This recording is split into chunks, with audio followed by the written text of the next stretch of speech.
Good morning, I'm Neva Manu, and this is your morning news fix for Thursday, 30th of May. In this update, it's budget day. Finance Minister Nicola Willis will this afternoon unveil her first budget and with it, make good on National's promised tax cuts. Political editor Jason Wall says more. After weeks of teasing, hinting, suggesting and promising, at 2 p.m. today, Willis will finally reveal the winners and the losers of Budget 2024.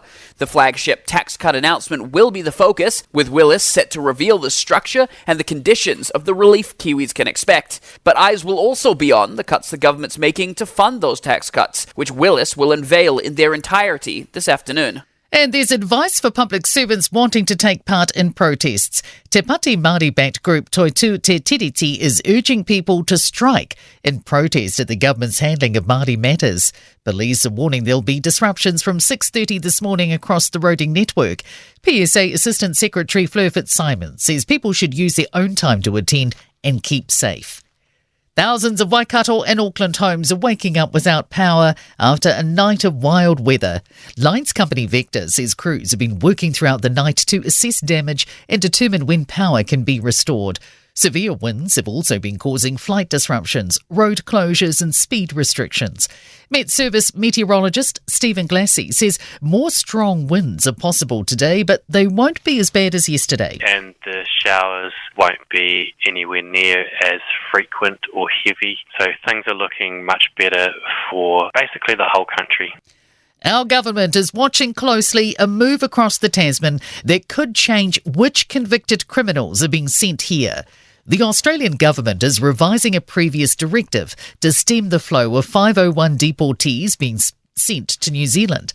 Foreign Minister Winston Peters says Australia has the right to determine its rules, but New Zealand does not want to see the deportation of people with little or no connection to this country whose formative experiences were nearly all in Australia. But Australian Immigration Minister Andrew Giles says officials will now be putting the protection of Australians above all other considerations. The revised direction will also strengthen the principles of community safety in the making of decisions, including the impact of decisions on the victim of crime and their family members. Thousands of health workers are striking over the next 2 days. Members of the Resident Doctors Association are walking off the job for 49 hours from 7 a.m. today, the third strike in 4 weeks. And hundreds of blood service workers will also walk off the job for 4 hours tomorrow.